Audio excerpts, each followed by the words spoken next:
제주의 한겨울, 법원 앞에서 한 남자가 싸늘히 발견됩니다.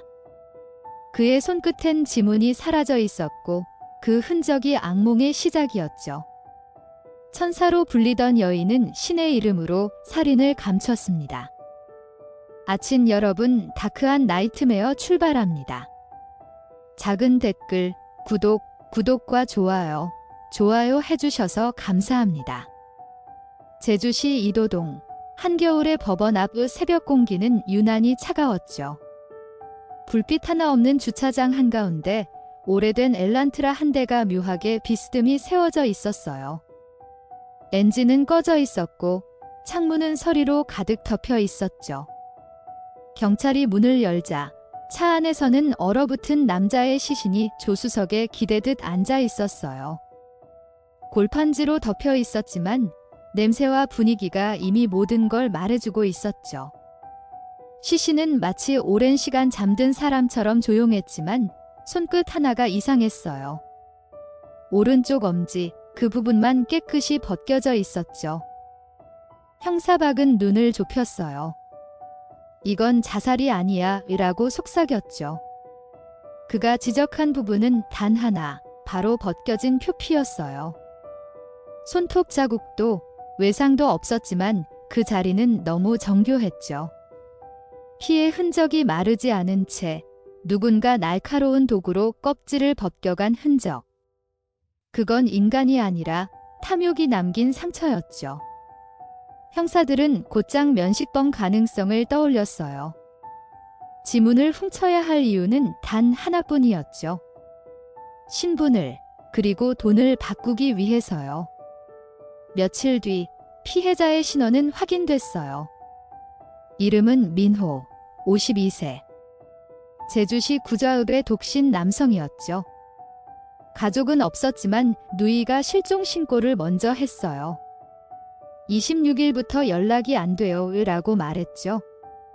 형사박은 그 날짜를 들었을 때 직감했어요. 사건의 시간축은 이미 거기서 시작된 거였죠. 시신이 발견된 건 1월 2일. 그런데 실종은 12월 26일, 일주일의 공백. 그 공백 속에서 누군가가 치밀하게 사람 하나를 지우고 손가락 하나를 뜯어갔던 거였죠. 주차장에 흩뿌려진 눈 위로 붉은 선이 스며들고 있었어요. 누군가가 차문을 열 때 손가락 끝에서 떨어진 핏방울 같았죠. 형사박은 그 자국을 따라가며 혼잣말처럼 중얼거렸어요. 이건 단순한 살이가 아니야? 이건 사용을 위한 살인이야 라고요. 범인이 시신의 손가락을 벗겨간 이유는 단순했죠. 그것은 증명의 형태였고 그 증명으로 또 다른 신분을 만들려는 의도였죠. 그건 인간이 아니라 체온 없는 도구처럼 사람을 소비하는 방식이었어요. 며칠 후 시청 민원실에서 기묘한 신고가 들어왔어요. 직원 한 명이 다급히 전화를 걸어왔죠. 지문이 이상해요. 밀려있고 화상 자국이 있어요. 공무원의 목소리는 떨리고 있었죠. 한 남자가 주민등록증 재발급을 받으러 왔는데 그의 손에는 무언가가 덧붙여져 있었어요. 살갗이 아니라 마치 이식된 조각처럼 들떠 있었죠. 직원이 손 좀 보여주세요 라 하자 그들은 그대로 도망쳤어요. 남자 둘과 여자 하나, 그리고 그날. 경찰의 감각은 확신으로 변했죠.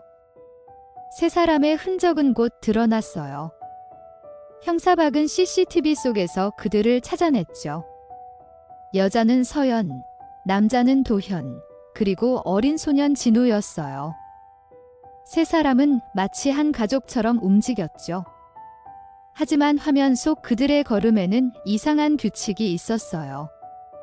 앞서 걷는 여자의 발걸음에 나머지 둘이 맞춰 걷는 것처럼 지배와 복종의 그림자였죠. 서연의 시선은 늘 무언가를 명령하듯 차가웠고 도현의 얼굴에는 무력감이 깔려 있었죠. 진우의 눈은 두려움과 충성 사이에서 떨리고 있었어요. 서연은 강원도의 한 보육시설을 운영하던 여성이었어요. 사람들은 그녀를 천사라 불렀죠. 가난한 아이들을 돌보고 버려진 사람들을 품었다고요? 하지만 형사박이 그 시설을 조사했을 때 그곳엔 아이의 웃음 대신 이상한 기도문과 의식 흔적이 남아 있었죠. 종교와 금전이 뒤섞인 사적인 왕국이었어요. 서연은 그 안에서 신처럼 군림하며 도현과 진우를 길들였죠. 그리고 그들에게 선택된 자들의 시험을 주겠다며 제주행을 명령했어요. 제주에 도착한 날 서연은 처음으로 민호를 언급했죠. 그 사람 돈이 많아요. 우리에게 필요한 사람이에요. 도현은 말없이 고개를 숙였고 진우는 이유도 모른 채 따라갔어요. 민호는 오랜 지인으로 그녀를 믿었죠. 그녀가 웃으며 건넨 호박즙 속에 잠이 섞여 있을 거라곤 상상도 못했죠. 그날 밤 세 사람은 한 숙소에 모여 속삭였어요. 서연이 눈을 감으며 마지막으로 말했죠. 내가 시키는 대로 하면 우리 모두 새 삶을 얻을 거야. 그건 구원의 약속이 아니었죠. 저주의 시작이었어요. 12월 27일 밤 그들은 민호를 찾아갔어요. 따뜻한 차와 호박즙이 테이블 위에서 김을 올리고 있었죠. 민호는 피곤해 보였고 서연은 부드럽게 웃었어요. 진우는 잔을 들며 손을 떨었죠. 서연은 아무렇지 않게 수면제를 풀며 이거 마시면 몸이 가벼워질 거예요 라고 속삭였어요. 얼마 지나지 않아 민호는 고개를 숙였고 숨이 가빠졌죠. 그때 서연이 손짓했어요. 도현이 팔을 잡고 진우가 물수건을 가져와 입과 코를 막았죠. 방 안의 공기는 멈췄고 고요는 죽음으로 이어졌죠. 민호가 마지막으로 떨던 숨이 사라졌을 때 서연은 천천히 손가락을 잡았어요. 이제 새 문을 열 시간이야. 그녀는 그렇게 말했죠. 진우는 눈을 감은 채 커터칼을 쥐었어요. 서연이 손을 잡아 움직이게 하며 엄지의 표피를 벗겨냈죠. 피가 한 방울도 흐르지 않게 정교하게 뜯어냈어요. 진우는 토할 듯 울었지만 서연은 눈 하나 깜빡하지 않았죠. 그 표피는 비닐봉지에 담겨 새벽의 냉기 속에서 얼어붙었어요. 그건 인간의 지문이 아니라 탐욕의 열쇠였죠. 다음 날 그들은 민호의 차를 법원 근처로 옮겼어요. 서연은 모든 걸 통제하듯 움직였죠. 이 차 안에 두면 아무도 의심하지 않아 그녀의 말에 도현은 아무 말도 못했어요. 그들은 시신을 조수석에 눕히고 골판지로 덮었어요. 이제 자는 거야? 그냥 자는 거야. 서연이 그 말을 할 때 진우는 울고 있었죠. 그녀는 울음소리를 들으며 미소를 지었어요. 이게 신의 뜻이야. 하지만 그 웃음은 신이 아닌 악의 얼굴이었죠. 며칠 뒤 서연은 새로운 계획을 세웠어요. 지문은 있으니까 이제 신분증만 만들면 돼. 그녀는 도현의 손에 접착제를 바르며 말했어요. 진우가 떠낸 표피를 붙이는 동안 방 안은 고약한 냄새로 가득 찼죠. 접착제가 타오르듯 화상을 남기며 그 손끝은 흉하게 일그러졌어요. 하지만 그들은 멈추지 않았어요. 이걸로 세상을 속일 수 있어. 서연의 목소리는 광기에 젖어 있었죠. 다음 날 도현은 주민센터로 향했어요. 그 손가락에 붙은 표피는 이미 굳어 있었죠. 민원 창구의 직원은 처음엔 눈치채지 못했어요. 하지만 지문이 밀려 찍히자 고개를 들었죠. 손 좀 보여주세요. 라는 한마디에 도현은 뒤를 돌아봤어요. 서연의 시선이 그를 찔렀죠. 그리고 그들은 아무 말도 없이 도망쳤어요. 그 순간 서연의 모든 계획은 균열이 났죠. 세상은 그들의 거짓말을 오래 묻어둘 만큼 어리석지 않았어요. 경찰은 즉시 그들을 추적했어요. 형사박은 공항과 항만을 동시에 봉쇄했죠. 이 섬은 이제 그들에게 무덤이 될 거예요. 그의 말은 예언이었죠. 세 사람의 휴대폰 신호는 도망치듯 깜빡이며 켜졌다 꺼졌어요. 하지만 완벽한 도주는 없었죠. 그들은 결국 항구 근처에서 잡혔어요. 낡은 어선을 타려던 순간 형사들의 손이 그들의 어깨를 붙잡았죠. 진우의 얼굴은 하얗게 질려 있었고 서연은 끝내 아무 말도 하지 않았어요. 세상은 드디어 침묵의 장막을 벗기기 시작했죠. 서연은 조용히 고개를 들었어요. 형사들의 시선 속에서도 눈 하나 깜빡이지 않았죠. 신의 뜻이었어요. 라는 말만 반복했어요. 그 말은 그녀에게 방패였고 광기의 맹세였죠. 진우는 고개를 숙인 채 울지 않았어요. 대신 손을 감쌌던 접착제 자국이 번들거렸죠. 도현은 입술을 깨물며 아무 말도 하지 않았어요. 세 사람의 침묵 속에는 공포보다 더 깊은 굴레가 있었죠. 서로를 믿지 못하면서도 끊을 수 없는 지배의 골이었죠. 형사박은 세 사람을 분리해 신문실로 들여보냈어요. 방음벽 안쪽의 조명은 날카로웠죠. 그는 서연의 눈을 바라보다가 말했어요. 민호를 왜 죽였습니까? 서연은 웃으며 대답했죠. 살린 적이 없어요. 그녀의 말투는 담담했지만 목소리 밑에는 어떤 확신이 들끓고 있었죠. 그건 신념처럼 혹은 저주처럼 들렸어요. 그녀는 신의 이름을 팔아 죄를 정당화했죠.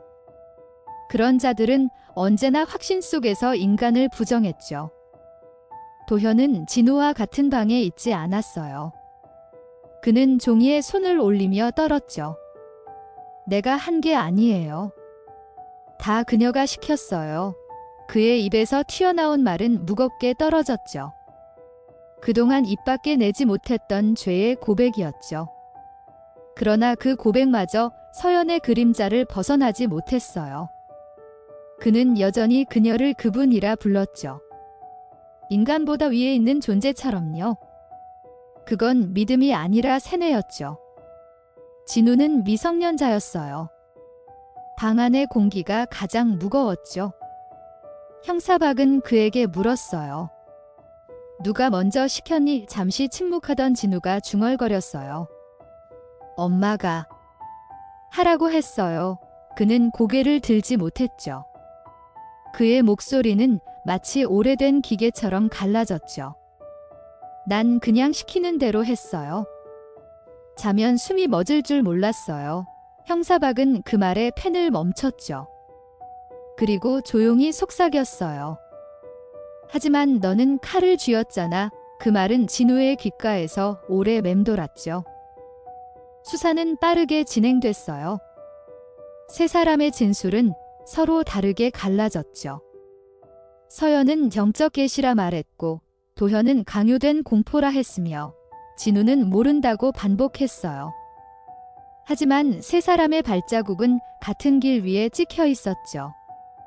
경찰은 그들이 머물던 숙소를 압수수색했어요. 방 한켠에서 접착제, 커터칼, 수면제 병이 발견됐죠. 침대 밑에서는 찢어진 보험 서류와 민호의 사진이 함께 나왔어요. 모든 퍼즐은 하나의 얼굴로 향하고 있었죠. 그건 서연의 얼굴이었죠. 형사박은 마지막으로 서연의 눈앞에 증거를 올려놨어요. 이게 뭐죠? 그녀는 사진을 보고 피식 웃었어요. 약속이었죠. 이 세상보다 나은 곳으로 가는 문이었어요. 형사박은 한숨을 내쉬며 물었어요. 그 문이 피로 열리는 문입니까? 서연은 대답하지 않았어요. 하지만 미묘한 미소가 입가를 스쳤죠. 그 미소 속엔 후회도 두려움도 없었어요. 오히려 해방감이 있었죠. 조선은 새벽까지 이어졌어요. 진우는 자백했고 도현은 체념했고 서연은 침묵으로 버텼죠. 형사박은 그들의 얼굴을 번갈아 바라봤어요. 누가 피해자고 누가 괴물인지 알 수 없었죠. 인간은 경계선을 넘어가면 모두 비슷해지죠. 탐욕은 신앙으로 변하고 복종은 구원으로 위장되죠. 경찰의 기록지에는 단 3줄이 남았어요. 사건의 동기, 돈, 수단, 신앙. 결과, 파멸, 그것이 인간의 가장 단순한 방정식이었죠. 며칠 뒤 법정은 냉정했어요. 서연은 구치소 복장을 입은 채 서 있었죠. 기자들의 셔터 소리에도 표정 하나 흔들리지 않았어요. 판사의 목소리가 울릴 때마다 그녀는 눈을 감았죠. 피고인 서연, 징역 30년이 그 말이 공기를 찢었어요. 진우는 고개를 숙인 채 떨었고 도현은 고요하게 숨을 삼켰죠. 판사는 덧붙였어요. 당신은 신을 들먹였지만 구원의 흔적은 어디에도 없습니다. 그 말은 형벌보다 깊은 심판이었죠. 민호의 누이는 그날도 법정에 나왔어요. 형사박의 곁에서 조용히 앉아 있었죠. 그녀는 판결이 끝나자 눈을 감았어요. 이제 그만 쉬게 해주세요. 그 한마디가 전부였죠. 세상은 잠시 고요했어요. 기자들의 플래시도 멈췄고 서연은 한 번도 고개를 돌리지 않았어요. 그 순간 진우는 법정 안에서 울음을 삼켰죠. 그 울음은 후회도 구원도 아닌 무너진 인간의 소리였죠. 그날 저녁 형사박은 제주 하늘을 바라봤어요. 어둠은 빠르게 내려앉고 있었죠. 사건은 끝났지만 잔향은 남았어요. 인간이 신을 흉내낼 때 어떤 비극이 태어나는지를 그는 다시 보았죠. 천사란 이름 아래 악마가 숨어 있었어요. 그가 중얼거리자 바람이 스쳐갔어요. 그리고 그 바람 속에서 무언가 속삭였죠. 끝이 아니에요. 형사박은 그 말에 눈을 감았어요. 악은 사라지지 않는다는 걸 이미 너무 잘 알고 있었죠. 제주도의 밤은 여전히 조용했어요. 하지만 그 조용함 속에는 수많은 속삭임이 흘렀죠. 민호의 차가 서 있던 그 자리에 사람들은 여전히 발걸음을 멈췄어요. 누군가는 꽃을 놓았고 누군가는 고개를 숙였죠. 그리고 누군가는 그 자리를 피해 갔어요. 인간은 잊으려 하지만 땅은 기억하죠.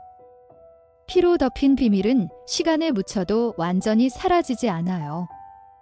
어쩌면 이 섬은 다시 그들의 숨결을 품을지도 모르겠죠. 서연은 구치소 안에서도 변하지 않았어요. 그녀는 새벽마다 눈을 감고 기도하듯 중얼거렸죠. 그건 신의 시련이었어요. 동료 수감자들은 그녀를 피했죠. 그녀의 입에서는 자주 빛과 계시라는 말이 흘러나왔어요. 하지만 그 단어는 결코 따뜻하지 않았죠. 그건 사람을 구원하는 빛이 아니라 타인을 태우는 불꽃이었어요. 그녀는 자신을 희생자라 믿었고 세상은 그녀를 괴물이라 불렀죠. 진실은 그 중간 어딘가에 묻혀 있었겠죠. 진우는 소년원에 보내졌어요. 그는 다른 아이들과 달리 말을 거의 하지 않았죠. 상담사는 그에게 물었어요. 후회하니? 진우는 고개를 숙이며 답했어요. 그냥 엄마가 하라는 대로 했어요. 그의 목소리는 감정이 사라진 듯 공허했죠. 아이였던 그는 그날 이후 밤마다 손끝을 씻었어요. 아무리 문질러도 피 냄새가 사라지지 않았죠. 그 냄새는 죄책감의 모양으로 그의 기억을 잠식했죠. 어쩌면 그는 평생 그 손을 버리지 못하겠죠. 도현은 모든 걸 잃었어요. 자유도, 자존심도, 그리고 자신이 인간이었다는 마지막 감각도 사라졌죠. 그는 감방 안에서 손가락을 바라봤어요. 접착제 자국은 검게 썩어 들어가며 화상 흔적을 남겼죠. 그건 그가 저지른 죄의 표식이자 벗어날 수 없는 낙인이었죠. 그는 가끔 꿈에서 서연을 봤어요. 그녀는 그 꿈속에서도 여전히 명령하고 있었죠. 우린 구원받았어. 도현은 그 말을 듣고 깨면서 매번 숨을 몰아쉬었죠. 형사박은 사건 기록을 정리하며 마지막 페이지에 메모를 남겼어요. 가장 잔혹한 범죄는 논리로 포장된다. 그는 수많은 사건을 봤지만 이번만큼은 유난히 오래 남았죠. 인간의 욕망이 신앙으로 둔갑할 때 어떤 지옥이 열리는지 그는 직접 보았죠.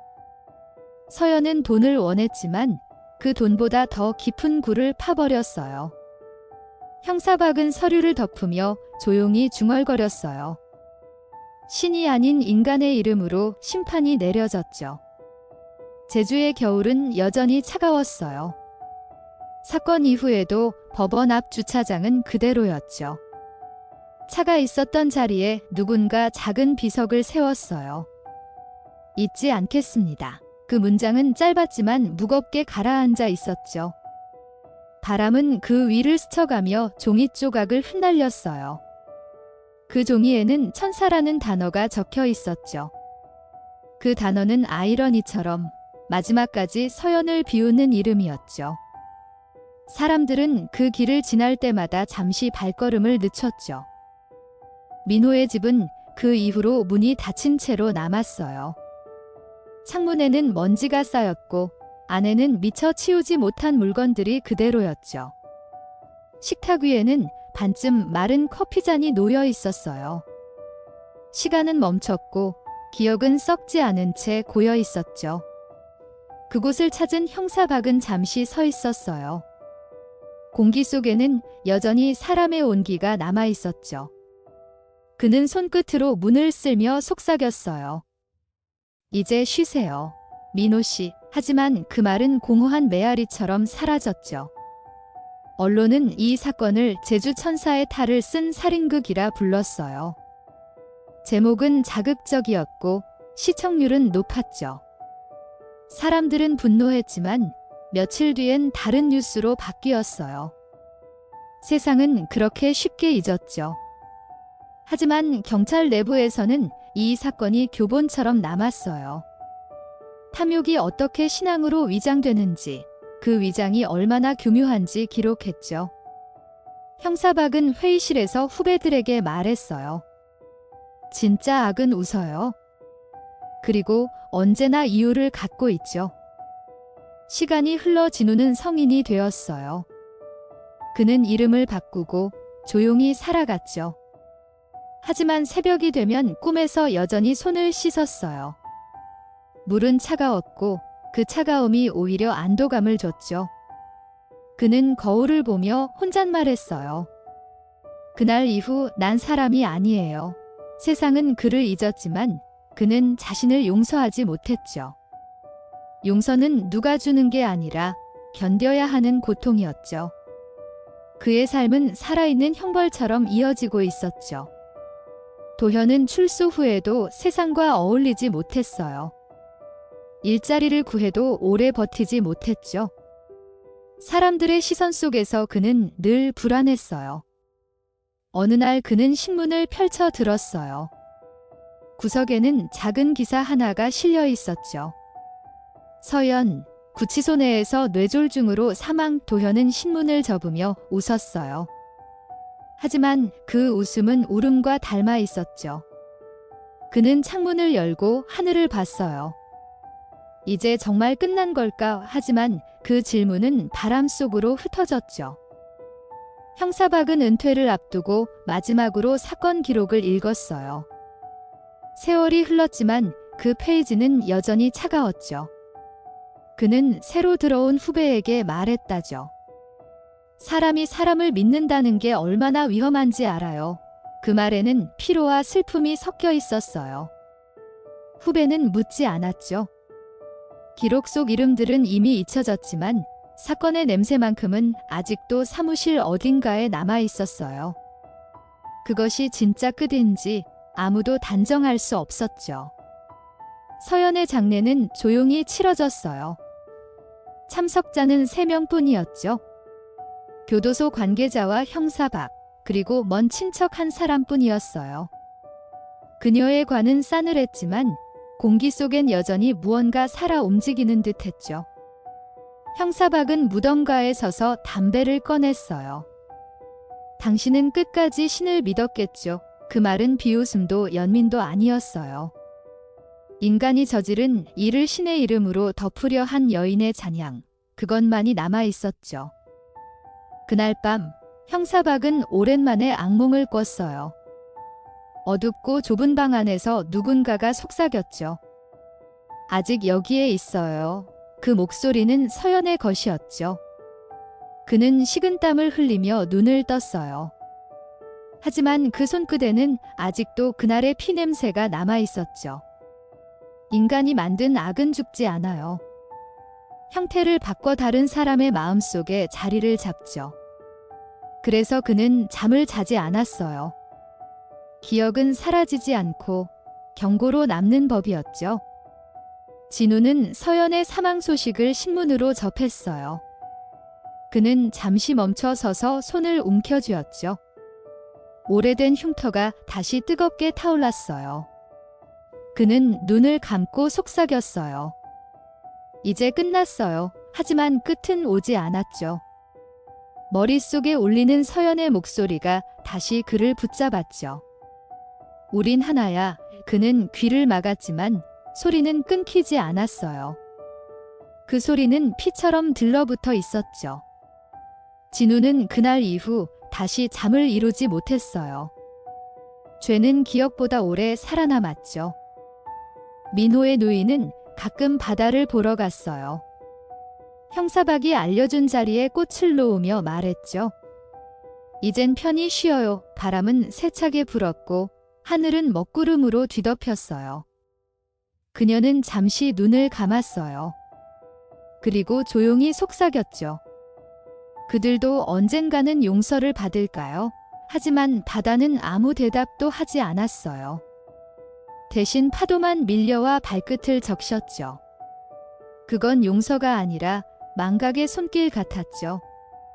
인간의 상처는 시간이 씻지 못하는 깊이를 가지고 있었죠. 형사박은 퇴직 후 제주를 떠났어요.